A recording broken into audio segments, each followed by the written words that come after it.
और केंद्र सरकार ने सामाजिक और शैक्षिक रूप से पिछड़े लोगों को बराबरी के मौके देने के लिए national commission for social and educationally backward classes बनाने का फैसला किया है। इस कमीशन को संवैधानिक दर्जा देकर और अधिक शक्तिशाली बनाने पर केंद्र सरकार का जोर है।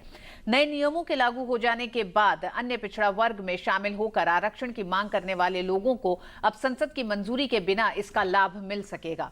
ये कदम उन मांगों के बाद उठाया गया है जिसमें कहा गया था कि अनुसूचित जाति के लिए राष्ट्रीय आयोग और अनुसूचित जनजाति के लिए राष्ट्रीय आयोग जिस तरह से शिकायतें सुनता है, उसी तरह पिछड़ा वर्ग के लिए राष्ट्रीय आयोग को ओबीसी वर्ग की शिकायतें सुनने की अनुमति देने के लिए संवैधानिक दर्जा दिया जाए। केंद्रीय कैबिनेट ने बड़ा फैसला करते हुए राष्ट्रीय पिछड़ा वर्ग आयोग की जगह अब एक नया आयोग बनाने का फैसला किया है।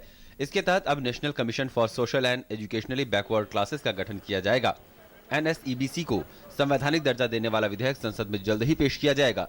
नए नियमों के लागू हो जाने के बाद अन्य पिछड़ा वर्ग में शामिल होकर आरक्षण की मांग करने वाले लोगों को अब संसद की मंजूरी के बिना इसका लाभ नहीं मिल सकेगा। नया राष्ट्रीय आयोग बनेगा जिसको संवैधानिक दर्जा भी मिलेगा।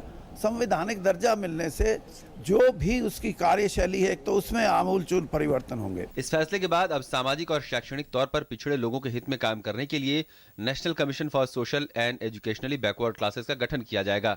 NSEBC एक संवैधानिक संस्था होगी और अन्य पिछड़ा वर्ग की सूची में नई जाति का नाम जोड़ने अथवा हटाने के लिए संसद की मंजूरी जरूरी हो जाएगी।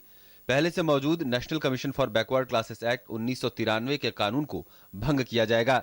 NSEBC में एक अध्यक्ष, एक उपाध्यक्ष और 3 सदस्यों का प्रावधान किया जाएगा।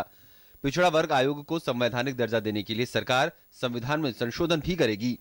मौजूदा राष्ट्रीय पिछड़ा वर्ग आयोग वैधानिक संस्था है जिसके तहत अब तक जातियों के निर्धारण का फैसला सरकार के स्तर पर ही होता रहा है।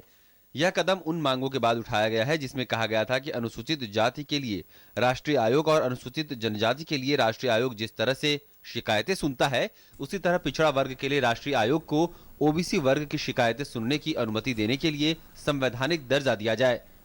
DD news.